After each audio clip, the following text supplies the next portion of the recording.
La leyenda de Numantia no se escribió con tinta sobre papel, sino con aceite de motor y sangre seca sobre el asfalto de una frontera lejana.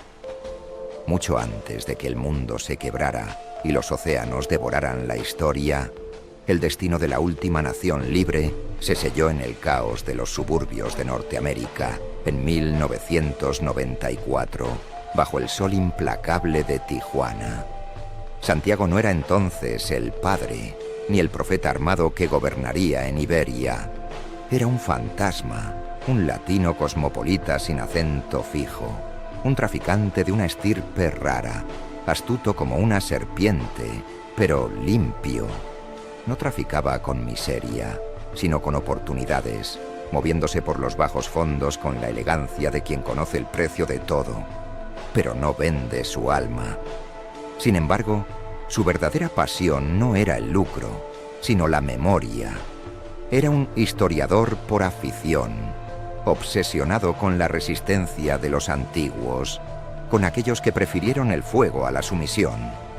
Fue en esa frontera de polvo y vicio donde el destino le cobró una deuda.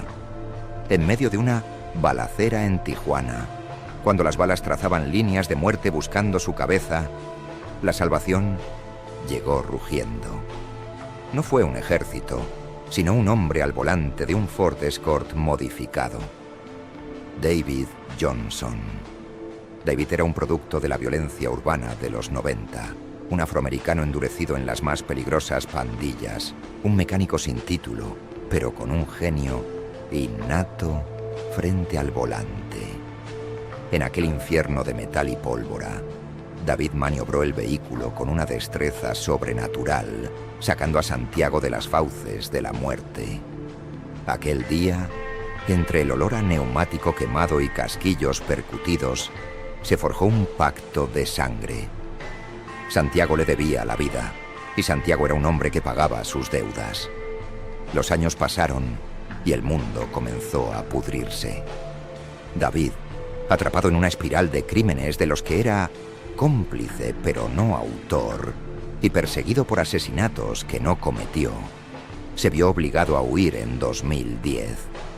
Roto por la culpa, dejando atrás a una esposa y un hijo, se convirtió en un fugitivo internacional. Fue entonces cuando Santiago, utilizando su red de dinero lavado, orquestó su extracción. David no cruzó el Atlántico en primera clase. Viajó como una pieza de carga más, oculto en la oscuridad de un contenedor de mercancías, un polizón que cruzaba el océano hacia su renacimiento. El destino final no era un palacio, sino un presagio. Santiago había adquirido una hacienda despoblada al norte de Madrid, en las faldas sur de los Pirineos. No era una elección casual. Estaba situada estratégicamente cerca de las ruinas de la antigua Numancia romana, la ciudad que resistió el asedio hasta la inmolación. Allí, en ese yermo silencioso, Santiago comenzó a construir su obra maestra. La hacienda nació con una fachada pragmática, una pista de aterrizaje clandestina para servicios de fumigación y siembra aérea. Pero bajo la superficie era un santuario. David, el inmigrante ilegal que vivía en las sombras de los hangares, pagó su asilo con sudor y grasa. Con sus manos de mecánico experto, transformó chatarra en oro. Restauró avionetas artesanales, injertándoles motores de autobuses y camiones, aplicando ese conocimiento práctico y brutal de quien ha tenido que reparar máquinas para huir o morir. Mientras David convertía la hacienda en una base aérea encubierta, Santiago tejía la filosofía de lo que vendría. No cobraba impuestos. Su tierra era un refugio para refugiados expulsados y marginados, africanos, hispanos disidentes, delincuentes arrepentidos que buscaban una segunda oportunidad. La sociedad que germinaba allí se basaba en el consenso y en aportes voluntarios para la defensa, cimentando una lealtad feroz hacia el hombre que les dio un hogar cuando el mundo les dio la espalda.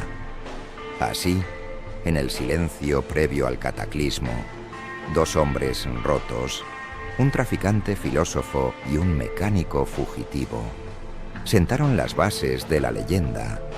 No sabían que el cielo se volvería gris, ni que el mar se tragaría las costas, pero en esta tierra solitaria, entre avionetas remendadas y sueños de libertad, estaban afilando la espada que un día desafiaría a los imperios del Nuevo Mundo.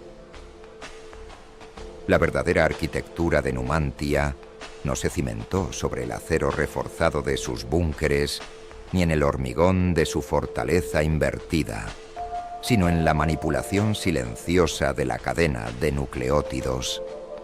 Antes de que el cielo se cerrara definitivamente sobre Europa, cuando la hacienda de Santiago aún operaba bajo la fachada de la aviación agrícola, llegó ella. No tenía nombre para la historia, solo una presencia. Era una mujer estadounidense, de edad incierta entre la cuarta y quinta década, que no arribó con las manos vacías de un refugiado, sino con la mente cargada de una gnosis prohibida. En la retrospectiva de un mundo que ha olvidado la ciencia, se sospecha lo impensable, que ella no era una simple bióloga, sino una portadora temprana de Valaquia, una mente brillante capaz de visualizar las líneas de código de la naturaleza y reescribirlas en tiempo real. Su matrimonio con Santiago no fue solo la unión de dos almas solitarias, fue la convergencia del pragmatismo logístico y la divinidad biológica. Bajo su dirección, y con la clarividencia de quien ve el hambre antes de que llegue la sequía, se ejecutó una hibridación genética que desafió las leyes de la selección natural. Su objetivo era crear un organismo capaz de convertir la desolación en energía. Para ello, tomó la base genética de la cabra Boer, una bestia de crecimiento muscular explosivo y acumulación masiva de grasa, y la fusionó con el genoma rústico de la cabra del Pirineo, conocida por su resistencia al frío y su instinto táctico de manada. Pero la santa no se limitó a cruzar especies, las editó. El resultado fue la Pyrenaic Brújulatz, conocida en los susurros de los túneles como la Brujulatza. No era ganado, era una refinería orgánica. Estas criaturas nacieron con un metabolismo acelerado, operando hacia un ritmo 2,5 veces superior al de sus ancestros. Eran motores térmicos vivientes, diseñados para devorar lo que nadie más quería: maleza tóxica, raíces leñosas y corteza dura, procesando celulosa a velocidades industriales para sintetizar capas masivas de sebo insaturado. En un mundo donde el petróleo se había extinguido, la Hadi se convirtió en el pozo petrolero de Numantia. Su grasa, una vez fundida y tratada con metanol y catalizadores alcalinos, no era alimento, sino biodiesel puro y glicerina de alta calidad. Sin embargo, el verdadero milagro de la santa residía en la cabeza de la bestia. Los cuernos de la Brújulatz no eran hueso inerte, eran estructuras en espiral de 40 centímetros, dopadas con ferritina cristalina. Eran antenas biológicas. Al ser infectadas con la cepa ambiental de Valaquia, estos cuernos generaban un campo electromagnético de baja intensidad, 0,2 teslas, que convertía al rebaño en una entidad de mente colmena. Ya no hacían falta pastores ni perros. Las Brújulatz respondían a señales, a impulsos magnéticos proyectados por los centinelas de Numantia. Se movían como un solo organismo a través de la niebla, bajando de las colinas al amanecer y regresando a los refugios al anochecer con la precisión de un reloj atómico, guiadas por una brújula invisible inscrita en su ADN. La santa había creado un ciclo cerrado de muerte y renacimiento químico. Del sebo nacía el combustible para las avionetas de David. De la glicerina residual, combinada con el ácido nítrico fermentado de los excrementos ricos en nitratos y el amoníaco sublimado de la orina, nacía la dinamita y la nitroglicerina que armaba las ballestas automáticas de la defensa. Por esto, cuando el mundo exterior se redujo al canibalismo y la oscuridad, dentro de Numantia la luz de las turbinas nunca se apagó y los motores nunca callaron. Cristianos, musulmanes y no creyentes, unidos por la supervivencia, elevaron a la esposa de Santiago a los altares. No entendían de Crispr ni de Valaquia, solo veían que, donde el resto del mundo moría, ella había traído la abundancia. La veneraron como una santa, atribuyendo su ciencia al favor directo de Dios, sin saber que el precio de ese milagro sería su propia conciencia. Cuando el mundo se quebró en 2019, no lo hizo con un gemido, sino con el estruendo de un dios suicida. La decapitación simultánea de las élites globales fue solo el preludio. El verdadero horror llegó con la respuesta de la Tierra. Las bombas de hidrógeno subterráneas, detonadas bajo las fallas tectónicas, despertaron a Yellowstone con una furia que dobló su potencial real, cubriendo el hemisferio norte con un sudario de ceniza volcánica que borró el sol. En la península ibérica, la geografía se convirtió en una trampa mortal. Los tsunamis, impulsados por el deshielo polar y el colapso de las costas, devoraron Barcelona y Valencia, empujando el Mediterráneo tierra adentro, hasta convertir a Zaragoza en un puerto de aguas negras y salobres. Madrid, el corazón de la nación, fue vaporizado o hundido, transformando la meseta central en un altiplano aislado, tóxico y barrido por vientos radiactivos. Mientras Europa aullaba y moría, Santiago tomó una decisión que desafiaba toda lógica de superficie. Entendió que el cielo ya no era un refugio, sino una amenaza. Ante la radiación, el invierno volcánico y la anarquía, la hacienda dejó de mirar hacia arriba. Inspirándose en la ingeniería militar de asedio y en el miedo atávico a la extinción, Santiago ordenó excavar. Numantia no se alzó. Se hundió deliberadamente. Se diseñó como una megaestructura defensiva de 10 kilómetros de diámetro, un Starfort colosal invertido en la corteza terrestre. Toda la riqueza acumulada por una vida de tráfico inteligente y negocios limpios se vertió en ese agujero. La superficie quedó relegada a ser un caparazón de hormigón armado, destinado exclusivamente a la defensa perimetral y a una agricultura hidropónica blindada.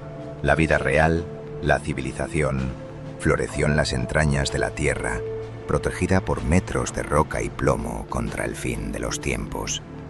Abrazando un sincretismo desesperado, Santiago fusionó el arrianismo cristiano, la creencia en un Jesús humano, no divino, con una empatía profunda y estratégica hacia el Islam. Predicó que bajo la ceniza de Yellowstone no había naciones ni razas, solo supervivientes. Declaró que todos los hombres eran huérfanos de Dios y por tanto todos eran sus hijos. Numantia se convirtió en una ciudad orfanato. Cada niño que llegaba a sus esclusas, solo y aterrorizado, era adoptado legalmente y espiritualmente por Santiago, quien exigía ser llamado padre por una población que le debía la vida.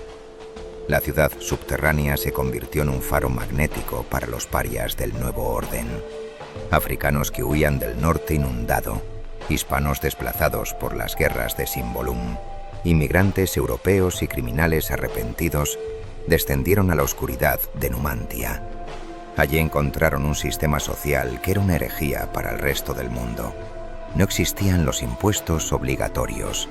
Santiago, dueño absoluto de la tierra y del subsuelo, no cobraba renta en moneda, sino en lealtad. La sociedad se estructuró bajo el principio de la libertad real. Los numánticos pagaban su estancia con la defensa, aportando hasta el 25% de su riqueza o tiempo en las milicias. Para la década de 2030, la sociedad numántica había mutado. Ya no era un simple refugio. Se había convertido en una anomalía industrial, una cicatriz humeante en la faz de Europa. La visión de Santiago, alimentada por la paranoia crónica de un mundo que se devoraba a sí mismo, transformó la biología de sus rebaños en la base de una maquinaria bélica autosuficiente. La Pirenaic, Brujulats, dejó de ser considerada ganado.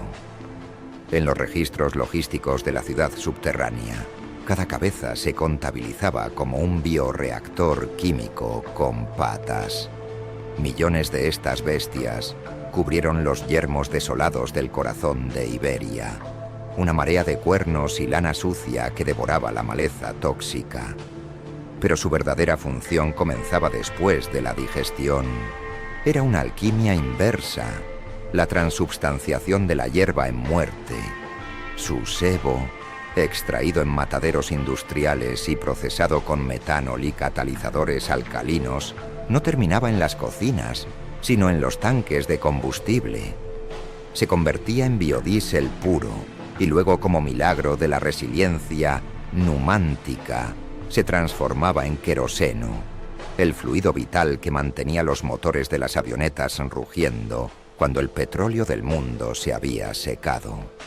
Sin embargo, el genio macabro de la santa residía en los desechos. En las refinerías subterráneas, el aire picaba los ojos con el hedor del progreso. El excremento de los rebaños se fermentaba en tanques sellados para extraer nitratos. La orina se sublimaba en amoníaco. Y la glicerina, el subproducto espeso y dulce del proceso del biodiesel, se mezclaba con el ácido nítrico derivado del estiércol. El resultado fue la resurrección de la vieja guerra. Nitroglicerina y dinamita sintetizadas a una escala que el mundo no había visto desde Somme. Numantia, una ciudad de granjeros y mecánicos, logró producir anualmente tanta pólvora negra y explosivos de alto poder como las potencias imperiales de la Primera Guerra Mundial. Transformaron miles de kilómetros de estepa yerma en un arsenal inagotable. Esta capacidad ofensiva se cristalizó en su heráldica, un escudo que no pedía perdón, sino que declaraba la soberanía de la supervivencia sobre la muerte. El emblema se alzaba sobre los colores de la República Numántica, el blanco de la nieve y la sal de los nitratos, el azul de los cielos reconquistados y el rojo profundo de la sangre ofrecida voluntariamente para la defensa de esto santo suelo. En el epicentro del blasón, dominando la composición con una mirada que juzgaba al observador, yacía la cabeza de la Pirenaic Brujulats. No era mera ganadería, era el tótem de la nación.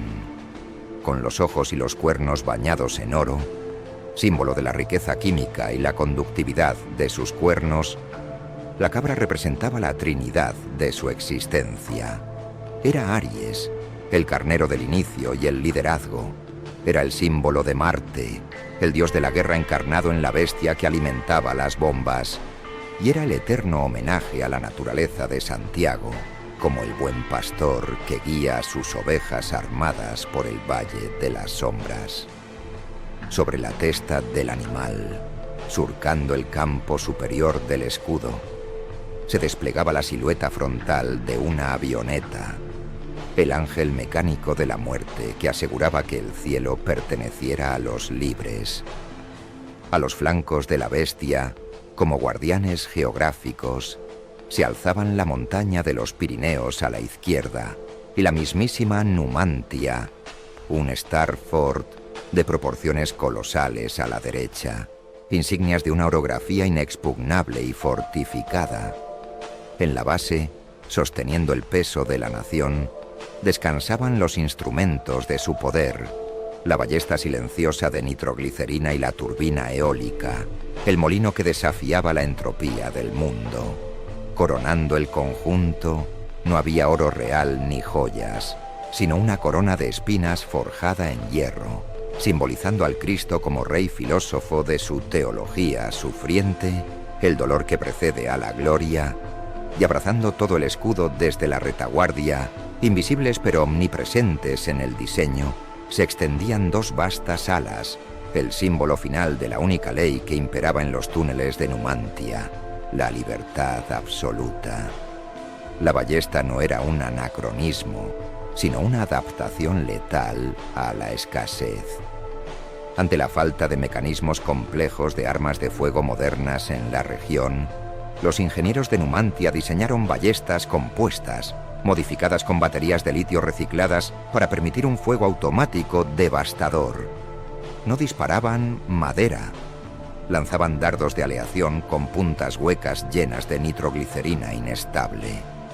El impacto no hería, vaporizaba. Era una respuesta silenciosa, barata y terrorífica que convertía a cualquier infantería invasora en niebla roja. Los ciudadanos pagaban su estancia con la defensa de este patrimonio compartido, aportando el 20% de su riqueza anual de media o bien de tiempo laboral dentro de las milicias, no por obligación, sino por la virtud de la responsabilidad voluntaria. Santiago diseña una cultura nueva, una donde la conciencia comunitaria y la empatía ante los desesperados reemplazaba las tributaciones de las naciones del viejo mundo, las que él, Santiago, veía como una estafa generalizada, impuesta por una casta acostumbrado al poder opresivo sobre las masas crédulas. En Numantia regía la meritocracia de la supervivencia. Mientras Europa se desangraba en guerras feudales y nacionalismos reactivos, en las áridas tierras del norte de España surgía una potencia militar improbable. Sus pasillos subterráneos, iluminados por cálidas luces de sodio, no resonaban con lamentos fúnebres, sino con las risas de miles de niños de todas las etnias, jugando entre las válvulas de presión y los silos de grano bajo la mirada de un patriarca doliente. En la superficie, el horizonte se llenó de gigantes de chatarra, turbinas eólicas masivas, fabricadas artesanalmente por ingenieros de la supervivencia que unieron piezas de electrodomésticos, coches y motocicletas para robarle energía al viento tóxico. Numantia se convirtió en una paradoja viviente, una utopía invertida que desafiaba la lógica del apocalipsis. No era una tumba excavada por el miedo, sino un vientre de hormigón armado gestando el futuro de la especie. Mientras la superficie del mundo se sumía en el silencio estéril de la radiación y el viento tóxico, los túneles de Numantia vibraban con la única energía que el invierno volcánico no podía congelar: el estruendo de la vida. Era el único lugar en la Tierra donde la inocencia y la artillería dormían bajo el mismo techo blindado. Numantia se erigió como una máquina de guerra alimentada por amor paternal. Una nación que fabricaba nitroglicerina con la misma devoción con la que acunaba a los desposeídos, defendiendo con pólvora negra y libertad radical el último refugio cálido en un planeta de hielo y cadenas. Y sobre todo este infierno químico reinaba el martillo de Santiago, la fuerza aérea de Numantia. Bajo el mando de David, el exiliado que regresaría como salvador, la aviación se convirtió en un milagro de la chatarra. Rescataron avionetas de fumigación y siembra que se oxidaban en los hangares del viejo mundo. Sin repuestos oficiales, David aplicó una mecánica intuitiva y brutal. Arrancó los motores gripados y los sustituyó por motores modificados de autobuses, camiones de carga y maquinaria pesada, adaptando las transmisiones con la precisión de un relojero loco. Estos Frankenstein alados, ruidosos y vibrantes, patrullaban los cielos grises de Iberia, escupiendo humo de grasa quemada. No eran elegantes, pero eran imparables. Armadas con dispensadores de explosivos y ametralladoras de dardos, estas aeronaves primitivas aseguraban que el perímetro de la ciudad subterránea fuera inviolable. Ninguna expedición de saqueadores, ni los exploradores de la Universal Commonwealth lograban acercarse a menos de 50 kilómetros sin ser detectados y aniquilados desde el aire. Numantia se había convertido en un erizo de hierro y química, una nación que había aprendido a convertir la mierda de sus cabras en el fuego de Dios. Pero el nacimiento de esta utopía subterránea exigió un sacrificio de sangre. En el caos de la transición, la esposa de Santiago, la Santa, que había regalado al pueblo el milagro de la Brujulatsa, colapsó. No hubo herida visible, ni enfermedad diagnosticada. Cayó en un estado de coma profundo, reducidas a una existencia vegetal inerte. En los susurros paranoicos de los túneles, se habló de un ataque extranjero. Envidiosos de su genio genético, habían cortado el hilo de su conciencia desde la distancia, o tal vez de un fallo catastrófico a su afición por la biología exótica. La pérdida fracturó la psique de Santiago de manera irreversible. El pensador pragmático murió junto al lecho de su esposa inerte. En su lugar se alzó el padre.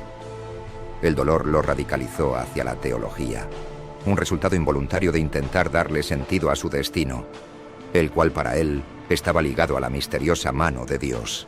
Intentaba dar un propósito mayor a su vida, y en ello atribuyó sus sueños y anhelos a la voluntad divina del Señor.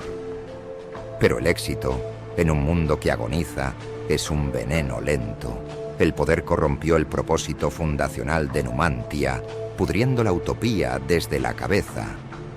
Santiago, embriagado por la invulnerabilidad de su fortaleza subterránea y radicalizado por el silencio sepulcral de su esposa en coma, comenzó a ver la traición dibujada en las sombras de sus propios túneles. Para 2036, era conocido entre los centinelas y los caballeros del aire el uso generalizado de metahumanos en la guerra. Valaquia era un secreto a voces que reptaba por los conductos de ventilación. Los informes de inteligencia traían historias de soldados que no morían, de mentes violadas a distancia y lejanas leyendas de demonios que devoraban almas. Para Santiago, esto no era solo una amenaza estratégica, sino un terror íntimo. Cada noche, al velar el cuerpo inerte de su esposa, la Santa que había traído la abundancia genética a la ciudad, la duda le roía las entrañas. ¿Era ella una víctima de este nuevo orden biológico o una de sus arquitectas?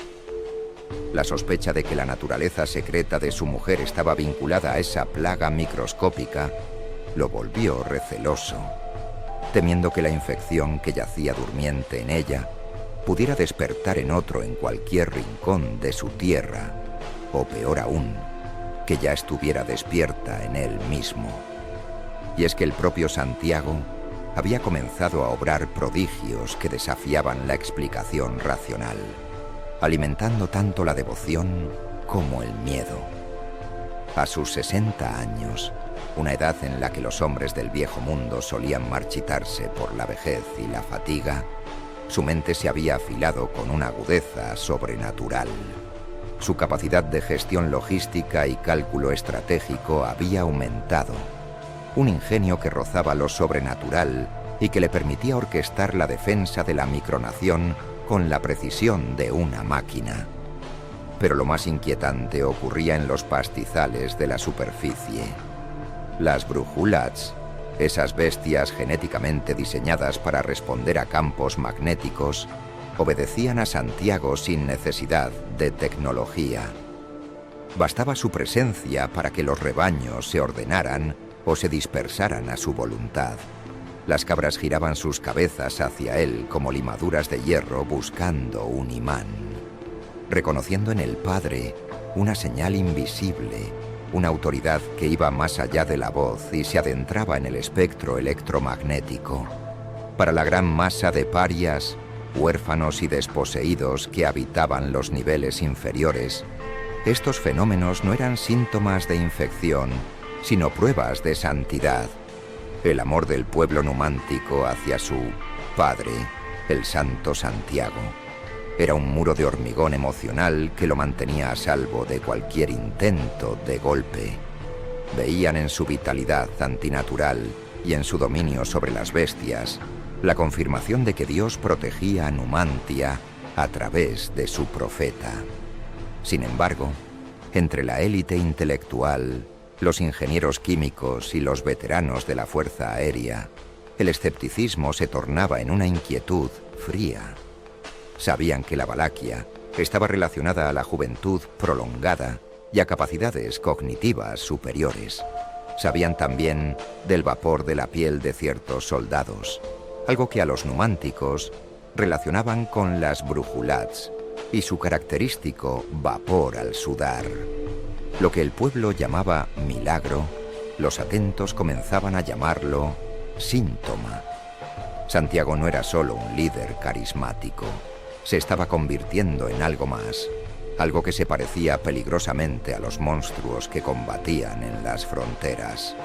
El padre benevolente, que una vez acogió a los parias con los brazos abiertos, mutó en un patriarca del Antiguo Testamento, celoso, absoluto y aterrador. La teología de la igualdad se retorció hasta convertirse en una teocracia de la supervivencia, donde la obediencia al líder no se negociaba, se exigía como un diezmo espiritual. Santiago, convencido de que la micronación era la nueva Jerusalén asediada por los gentiles, ordenó una expansión agresiva, enviando expediciones para reclamar soberanía sobre las ruinas de las ciudades hundidas y aplastar cualquier amenaza potencial antes de que naciera. En el centro de esta tormenta moral se encontraba David, el hombre que había sido su hermano de sangre desde la balacera en Tijuana, el mecánico que cruzó el océano en un contenedor para construirle alas a la libertad, se convirtió en la conciencia que Santiago ya no quería escuchar. David servía como jefe de la Fuerza Aérea, pero sus manos, manchadas permanentemente de grasa y pólvora, temblaban por las noches. El piloto estaba atormentado. No dormía. Despertaba gritando en la oscuridad de sus barracones, empapado en sudor frío, perseguido por las pesadillas de lo que sus máquinas hacían ahí fuera. Veía los rostros de los saqueadores y de los soldados enemigos vaporizados por la nitroglicerina que él mismo ayudó a sintetizar. Sentía el retroceso de las ballestas automáticas y el olor a carne quemada que se pegaba al fuselaje de sus avionetas. Para David, la defensa se había convertido en tiranía. La libertad real que prometieron construir se estaba ahogando en la sangre de operaciones preventivas que él consideraba carnicerías innecesarias. La fricción entre el profeta y el soldado se volvió insostenible. David, con la autoridad moral de quien ha construido los cimientos mismos de la defensa, desafió abiertamente las órdenes de Santiago frente al Consejo de Guerra. Cuestionó la divinidad de la misión.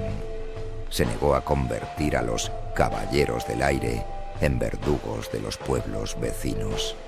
La respuesta de Santiago fue bíblica en su severidad. Acusó a su único amigo, al hombre que le salvó la vida en un Ford Escort hace medio siglo, de insubordinación y herejía política. La tensión en los hangares subterráneos era eléctrica. Los pilotos y mecánicos, leales a David por la grasa compartida y el respeto técnico, estaban listos para alzarse. Una palabra de David habría desatado una guerra civil dentro de los túneles, enfrentando a la Fuerza Aérea contra los caballeros numánticos de Santiago. Numantia habría ardido desde dentro. Pero David, mirando los rostros de los huérfanos que vivían en la ciudad que él ayudó a levantar, eligió el sacrificio sobre la gloria. Se tragó su orgullo y aceptó el castigo. Fue desterrado. El exilio de David fue un evento silencioso y devastador.